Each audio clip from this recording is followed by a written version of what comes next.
Hello दोस्तों, आप सभी का स्वागत है इसराफिल स्टडी में। आज की इस वीडियो में हम लोग क्लास 10th मैथ में त्रिकोणमिति के इस सवाल को शानदार तरीका से हल करना सीखेंगे।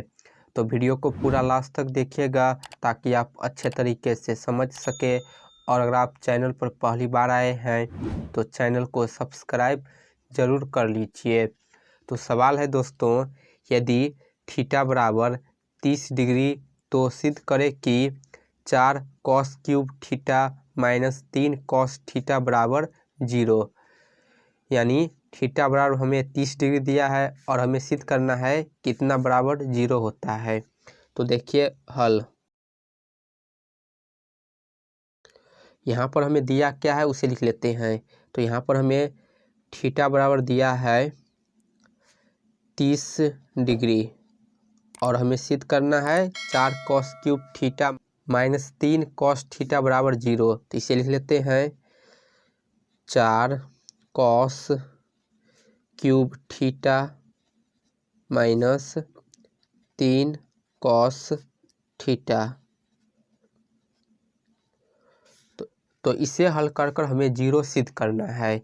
तो दोस्तों, बराबर के इस तरफ वाले को हम कहते हैं LHS बायां पक्ष, और RHS के इस तरफ वाले को कहते हैं हम RHS यानी दायां पक्ष। तो यहाँ पर हम इसे हल करेंगे, LHS को हल कर कर RHS सिद्ध करेंगे। तो यहाँ पर लिख लेते हैं कि LHS है, LHS बराबर 4 cos cube theta minus 3 cos theta. तो इसे कैसे हल करेंगे, तो यहाँ पर ध्यान दीजिए, हम लिखेंगे 4, यहाँ पर कॉस क्यूब थीटा है तो ध्यान दीजिए कॉस थीटा है, ठीक है। तो यहाँ पर थीटा की जगह हम मान रखेंगे, थीटा का मान हमें कितना दिया है 30 डिग्री।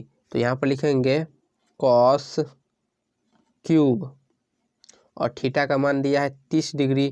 तो यहाँ पर लिखेंगे थीटा की जगह पर 30 डिग्री। फिर यहाँ पर लिखेंगे माइनस 3 कॉस और थीटा की जगह क्या रखेंगे 30 डिग्री जो कि हमें दिया है।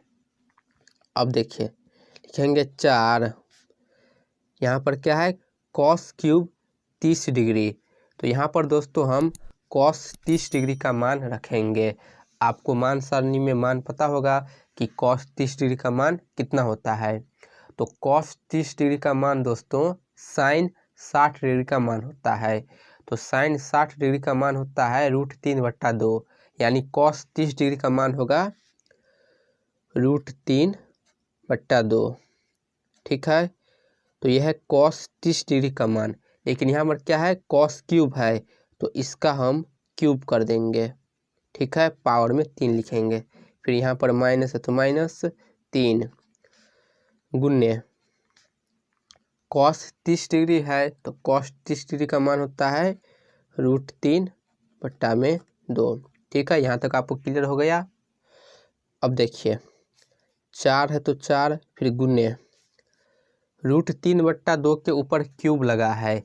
क्यूब का मतलब दोस्तों क्या होता है कि किसी संख्या के ऊपर क्यूब लगा है तो वह संख्या 3 बार गुना में होगा, ठीक है। स्क्वायर लगा है तो 2 बार गुना होगा, यदि क्यूब लगा है तो 3 बार गुना होगा। तो यहाँ पर दोस्तों √3 और 2 दोनों का क्यूब होगा। पहले √3 का क्यूब करेंगे तो क्यूब का मतलब क्या होता है कि उसे 3 बार गुना करेंगे। तो √3 को हम 3 बार गुना करेंगे, 1 बार, 2 बार और ये 3 बार। क्यूब का मतलब होता है कि उस संख्या को हम 3 बार गुना करेंगे। फिर बट्टा में 2 का भी क्यूब करेंगे तो 2 को भी हम 3 बार गुना करेंगे, 2 गुने 2 गुने 2। फिर यहाँ पर माइनस ऊपर में होगा 3 √3/2। अब देखिए यहाँ पर हम क्या करेंगे, यहाँ पर 4 है, 2 और 2 को गुना करेंगे तो क्या होगा 4 होगा।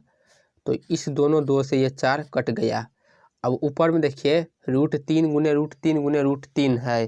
तो दोस्तों आप सबको पता होगा एक नियम में कि जब हम समान रूट वाली संख्या को 2 बार गुना करते हैं तो रूट हट जाता है और वही संख्या बाहर आ जाता है।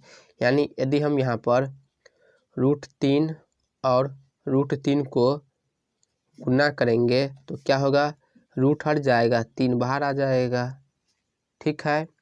तो यहाँ पर हम √3 गुने √3, इसकी जगह पर क्या लिखेंगे, इसकी जगह पर हम 3 लिखेंगे।